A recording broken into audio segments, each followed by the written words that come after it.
Okay, so I bought into the hype and actually bought myself some acrylic paint markers. These are the Color 24 set of acrylic brush markers. I got these off of Amazon for about $9 at the time of me recording this. Though knowing me, I'll probably have the graphic popped up on the screen anyways. But like I said, these come in 24 different colors, including black and white. Right off the bat, I already really like the cover art for this packaging. But unfortunately, how I received this box, it was kind of falling apart, so I'm not going to be able to use it to store my markers. But that's not really on the brand though. Amazon's been kind of rough with my packages. Regardless, here are the markers laid out, all 24 of them. And to test out these markers today, I'm using my Canson Mixed Media sketchbook, specifically in the size 7 by 10 inches. I tend to use this sketchbook a lot when I'm testing new supplies, because number one, it's a bit thicker than normal drawing paper. And number two, for markers specifically, it has a bit of a texture but not too rough, and since I'm going to be working with brush pens, I really don't want something that might damage the tips of the pens, so yeah, this paper is a nice happy medium. But if you made it this far, I'm Ayasuna and I make videos, more specifically art videos. And today, like I said, we are going to be trying out these new markers that I got. Now, I've done plenty of acrylic painting in the past, and I dabbled with some acrylic markers, but not really anything quite like these. Because like for the past few months or so, acrylic paint pens have becoming really popular in the art scene. And I mean, I get it, compared to a lot of other supplies, they're relatively cheap. They require much less setup compared to actual acrylic painting. And unlike their alcohol marker cousins, they don't really have a strong scent and they don't bleed through the peach on the other side. Those are all pretty compelling pros to using this art supply, so I figured I'd give it a shot and test these out myself to see what I think.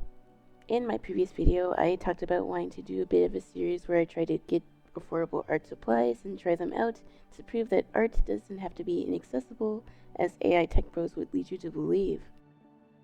Like, I might not make it a whole series, but expect to see more videos like this in the future. And if you're into that, then don't hesitate to like as well as subscribe, as that would help me out quite a bit. But, chilling aside, let's talk about these markers. Right off the bat, I really love the pinks and purples in this set. Trying to find a good paint set with pinks and purples has actually been kind of difficult, especially with affordable art supply brands. Now, unfortunately, on the packaging and on Amazon, I haven't really been able to find any color information, like what dyes or pigments that they use for these pens. Given the price point, I wouldn't exactly be surprised if they did use dyes over pigments, since it would be cheaper.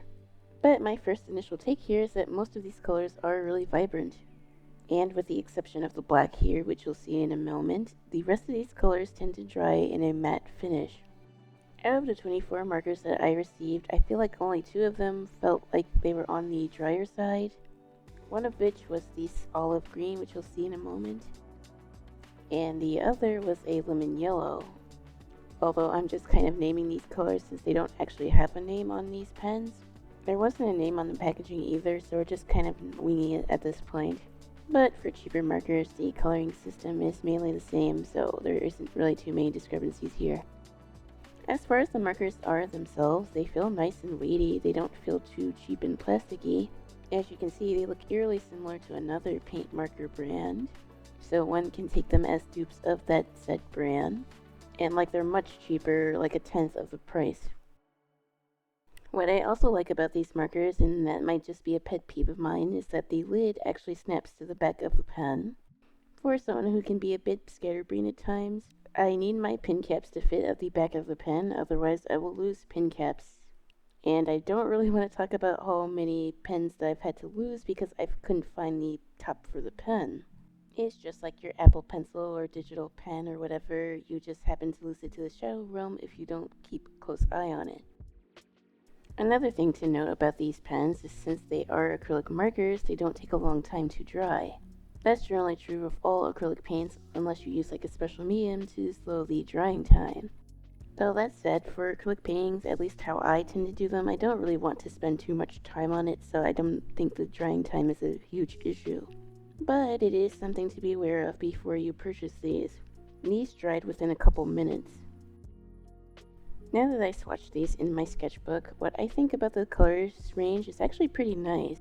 This set doesn't really have too many skin tones, which might be a problem if you do tend to want to draw characters. But in my case, I'm trying to be a bit more bold about my color palette, so having a limited set like this is actually something I've been looking for with my art supplies.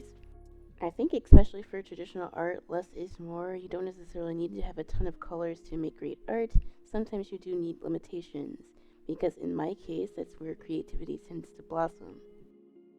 That being said, if there was one little area that I could critique the color range here, is that I wish we had another red. The red in this set looks more like an orange in person. It is picking up as more red here, but I didn't really use it too much in this particular drawing, but yeah, I think a darker, cooler red would have been nice in this set.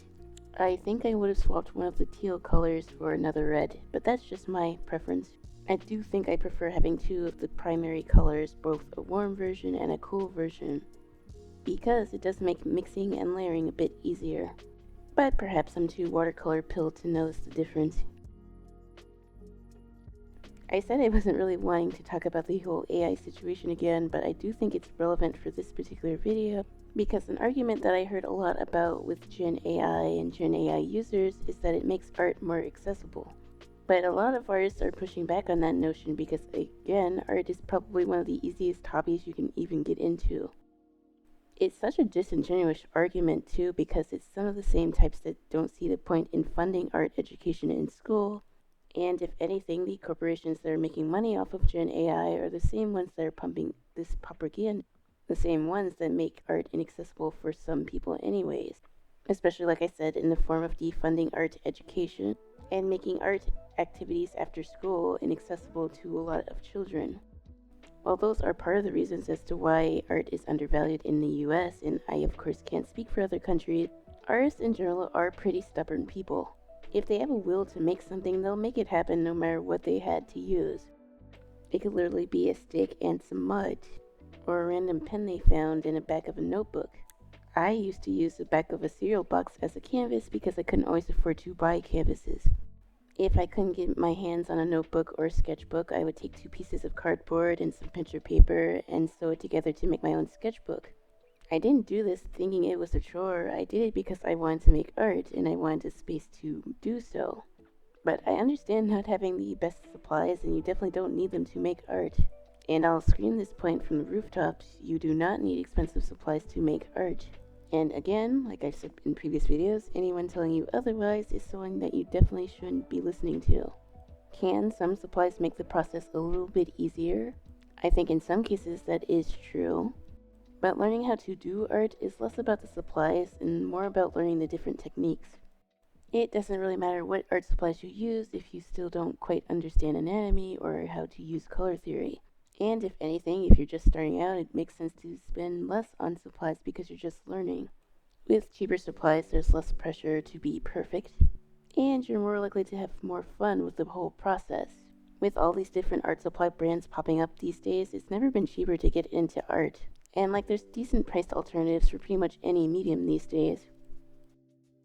And that's part of the reason why I wanted to make videos like this in the first place. Because obviously when I'm talking about traditional art supplies and accessibility, I'm mainly going to look at 3 different categories. Number 1, is it something that I think is relatively affordable? I think as a beginner artist, it's good to try different things, but you definitely shouldn't break the bank to do so. Some people think that they aren't a real artist until they use X, Y, or Z supplies, and that's not true. There are children branded art supplies that work just as well for those who are starting out in their journey. I still regularly use Crayola colored pencils, and I likely use some here to make this sketch. So obviously, if something's going to be accessible, it does need to be affordable. And to be real, for a lot of these Gen AI programs, you do need to pay for a subscription, which is likely more than the supplies that I used in this video. Something else that I tend to think about when I think of accessibility is it's something that you can easily get your hands on. And fortunately for these markers in particular, I haven't really seen them in any other retailer. I don't see a barcode on these markers, so I'm going to assume that you probably can't buy these individually. If you're just buying these to try them out, I don't necessarily think that's a huge deal. But if you're looking for something with a bit more longevity, that might be an issue, since I don't think you can buy refills for these either. I guess the third criteria of what I think about when I think of accessibility is this process going to be something that takes a lot of time. Like I said, acrylic markers dry pretty fast. And I'm someone who likes to finish art projects in like 1 or 2 sittings. I don't really like to spend too much time on that. Now, of course, every artist is different, and I know some artists do like to take their time with their work. But I'd add an addendum here because when it comes to making traditional art in particular, there is going to be some setup, most likely, that you'll have to do anyways. Obviously, using these markers are a lot quicker than using any acrylic paints. These pens are made for blending and layering, so I don't really have to waste time or paint on my palette trying to get the right color. If you're someone who is constantly on the move, I do think that these are a pretty good option. You could easily stuff these in a bag or a pencil case, and you wouldn't have to worry about them spilling all over the place. If you have a younger artist in your family, these are also good because you're less likely to make a mess with these. Because I don't know about y'all, but I really don't want to spend several hours painting and then have to come back and clean up a huge mess. Because sometimes it does sort of take the joy out of painting or working on longer projects. I do think it's important to bring these topics up because time and money are quite important. But it's not the end all or be all when it comes to making art. These are things to consider just like you would for any other purchase. Another point that I bring up about these markers in particular is because they are pens, it does give you a lot more control than painting does in some instances. Like, because they're brush tips, you can still get the painterly vibe, but again, there's a lot more control here. As of now, I've only tried these markers on paper. I haven't tried them on canvas, but I might try to do so in the future. But since I'm using paper, I haven't really dealt with too much streakiness from these markers either. Except from those 2 colors that I mentioned earlier. Another thing that I do like is that they don't have a strong smell, which is important for me since I'm more prone to headaches and such, and strong smells can definitely take me out the game sometimes. These pens smell like an art class, but in a good way, and not in an overbearing fashion like alcohol markers can be. Also, like I mentioned, these don't bleed through, so you don't really have to worry about ruining the next page in your sketchbook. If you're more of a mixed media artist, these paint markers could actually be good for a base layer, that way you could paint on top of these. That's something else I'm going to have to test out with these markers at some point. I noticed that for some reviews of these markers, some people had to go over the same area a few times to get the right color coverage. But I haven't actually had to do that too much in this particular drawing other than the hair. But really the only reason that I went over the hair again in this particular piece is because I was indecisive about which blue I wanted to use. I ended up going for that teal color over the sky blue, because for Brazilian Miku, her hair is more green than it is blue, at least for most of the references that I've seen. But acrylics are forgiving in the sense that if you don't like a certain color, you can just cover it up. Even going over the hair again in multiple layers, I didn't notice any warping or buckling on my paper. For some reason, I don't think I'd be able to say the same if I were to use actual acrylic paints. I also did have to layer a few times with the yellow for her shirt, as you'll see, but I think that color was already sort of trying to dry, so I don't know if that's necessarily the marker itself, or I just received a bad one or something. But for all the other colors that I used, I only really needed to use 1 layer. And in this particular case, I didn't really blend too much besides the hair.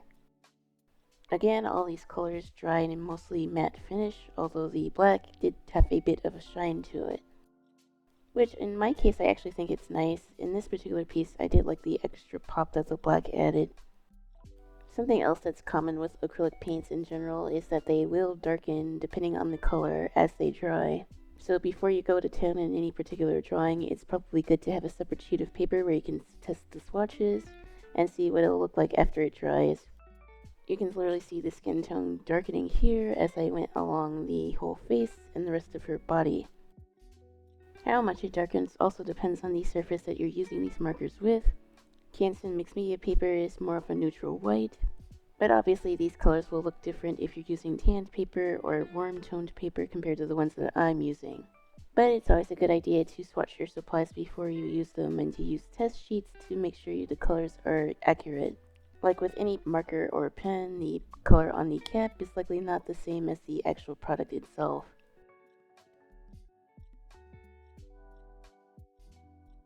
So all in all, these color acrylic paint markers are a relatively affordable way to add some color to your artwork. They are bright and colorful, they dry quickly, and they're relatively easy to store. And unlike alcohol markers, there's no bleed through or strong scent. And the best thing about these, in my view, is that there's no mess or cleanup, making them good to take on the go. My main criticism here is that I received 2 markers that seemed like they were going to dry out. And this is really picky, I just wish there was another red in this set. But that could just be me being used to working with the split primary colors in other art supply brands. But for general use and practice, I think these are absolutely fine to use. Good for artists of any age with minimal cleanup. And since these are acrylics, you can pretty much paint whatever you want with these. Whether that's rocks, wood, paper, canvas, fabric, pretty much anything. So it definitely gets brownie points for being multi-purpose. Which, if you're on a budget, that's a really good thing to have. So I'd give these an overall score of like an 8 out of 10. Definitely good. They're frequently on sale, and like I said, I got these for around $9 USD. Can't really go wrong with a cheap yet versatile art supply. And yeah, I'll definitely be using these quite a bit in my sketchbook whenever I feel like I need to add some color. Because I'm learning to like a lot of contrast with my art lately, because I need to improve how I do my values, and I think supplies like this definitely help. So if you like me doing review content like this, then don't hesitate to like and subscribe. I have a few more planned that I want to do in the near future, and talk about supplies that I've been using for many years. So again, if you like that, then stay tuned. But that about wraps up this video. But until next time, goodbye and take care. Peace.